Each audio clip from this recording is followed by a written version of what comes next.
તો હવે જો આપણે અહીંયા શું કહે છે નિયમ કે જે સંખ્યા વર્ગમૂળમાં હોય તેને શું કહેવામાં આવે છે?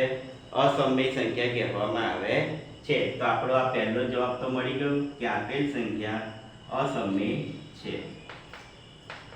આપેલ સંખ્યા અસમમિત છે.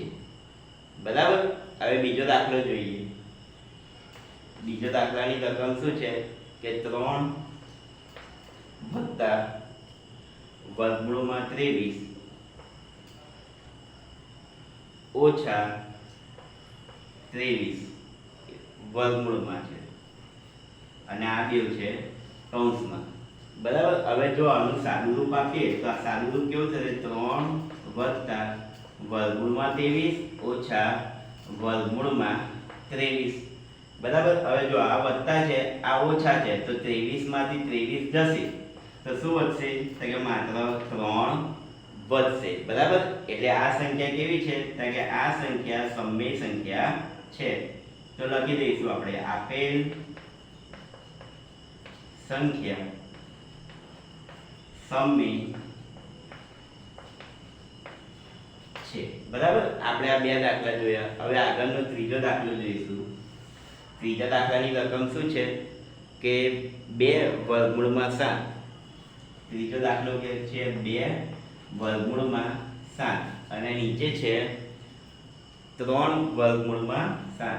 3 વર્ગમૂળમાં 7. બરાબર. તો હવે લખીએ આપણે 2 વર્ગમૂળમાં 7 અને 3 વર્ગમૂળમાં 7. તો જો ઉપર નીચે વર્ગમૂળમાં 7 વર્ગમૂળમાં 7 ઉડી જશે તો આ બે જતા રહ્યા તો વધ્યું શું? તો કે 2/3. બરાબર. એટલે આ પણ સંખ્યા કેવી છે? તો આપેલ સંખ્યા સમમિત છે. બરાબર. હવે આપણે જોઈએ 4 નંબરનો દાખલો. 4 નંબરનો દાખલો શું કહે છે?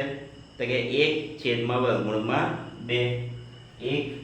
1/વર્ગમૂળમાં 2. હવે જો આમાં તો કશું ઉડતું નથી એટલે ડાયરેક્ટ આપણને ખબર પડી જાય કે વર્ગમૂળ વાળી સંખ્યા છે. બરાબર.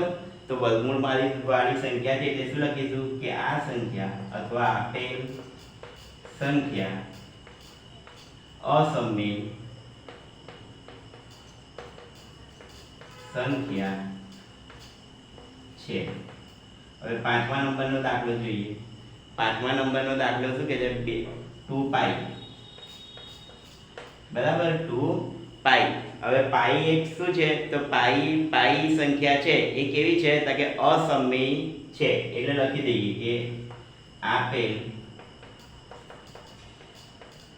સંખ્યા અસમમિત છે. બરાબર. જો તમને પાઈ આપ્યું હોય તે સંખ્યા કેવી થાય? અસમમિત થાય. પણ જો પાઈની જગ્યાએ તમને એની કિંમત આપી હોય, શું આપી હોય? એની કિંમત. તો આપણને ખબર છે કે પાઈની કિંમત કઈ છે? તો કે પાઈની કિંમત 2 છે. પાઈની કિંમત કઈ છે? તો છે 1/22/7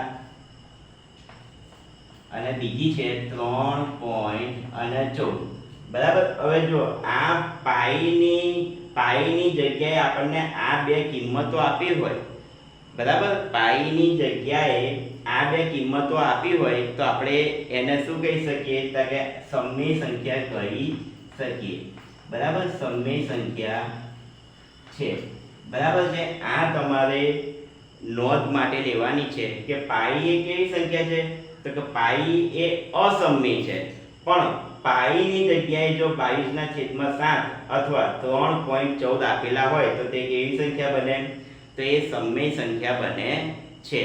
બરાબર છે. હવે આપણે ધોરણ 9 નો 1.4 નો પ્રથમ દાખલો પૂરો કર્યો.